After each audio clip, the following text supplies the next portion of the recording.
GPS ইস্পাত প্রায় দীর্ঘ প্রায় 25 বছর যাবৎ মানে এখানে এই কুমিরাতে এই ফ্যাক্টরি করছে।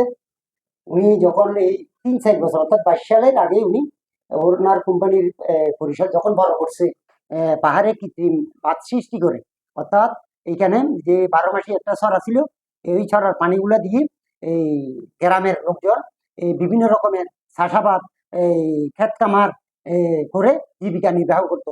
তো উনি এই ওনার ফ্যাক্টরি পূর্ব পাশে পাহাড়ের ভিতরে বাঁধ সৃষ্টি করে এখন ওইখানে পানি চলাচলের যে পাবলিকের যে পানি যে ব্যবহার করতো, এই পানিগুলা উনি সম্পূর্ণরূপে বন্ধ করে দিয়েছে।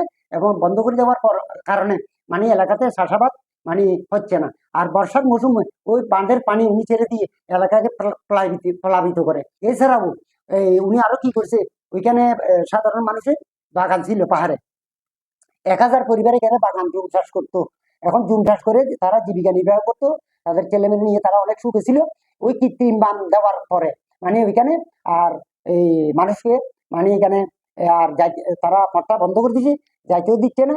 আর ওনার বাঁধের পানির নিচে পড়ে ওদের বাগানগুলো সব নষ্ট হয়ে। এছাড়াও উনি আরো কি করছে, এখানে হাইওয়ের পূর্ব পাশে সরকারি পানি চলাচলের খাই গেছে, অর্থাৎ সড়ক ও জনপথের, অর্থাৎ 40 থেকে 45 ফুট প্রস্থ এবং এই 8 একর 85 শতক। তুই উনি যখন সম্পূর্ণরূপে এই পানি চলাচলের পথটা ভরাট করে ফেলছে, খালটা অর্থাৎ খাই বলা যায়, এটা খালও বলা যায়। এটা যখন তার প্রথমত করছে 16 ফুটের ব্রিজ, 6 ফুট, তারপরে করে নিয়েছে উঁচু, এবং ওনার টিনের গিরের বাইরে আরো 15-20 ফুট জায়গা পানি চলাচল বন্ধ করে দিয়েছে। জেলা প্রশাসক, রাষ্ট্রপতি, প্রধানমন্ত্রী, তারপরে বিভাগীয় কমিশনার, উপজেলা নির্বাহী কর্মকর্তা, এনএসআই, দুদক, তারপরে পরিবেশ, তারা প্রত্যেকে কিন্তু তদন্ত করছে। এখানে স্বচ্ছ তদন্ত করছে। প্রত্যেক তদন্তে 400-500 পরিবার পানিবন্দী এগুলো উঠে আসছে। মেম্বার চেয়ারম্যানের একটা ছিল, সুবিধা ছিল, অর্থাৎ মেম্বার চেয়ারম্যানকে তারা সুবিধা দিয়ে মানে জনগণের মুখ বন্ধ করে রেখেছে। জনগণকে ভয় ভীতি দেখানো হচ্ছে, পরে জনগণের ঘরে 1 কোমর পানি হয়, তাদের ছেলে বেলে লেখাপড়া মানে রান্না বান্না সবগুলো বন্ধ হয়। এটা নিরপেক্ষ সরকার এখন ক্ষমাতে আছে।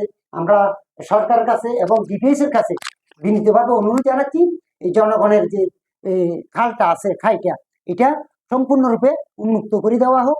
আর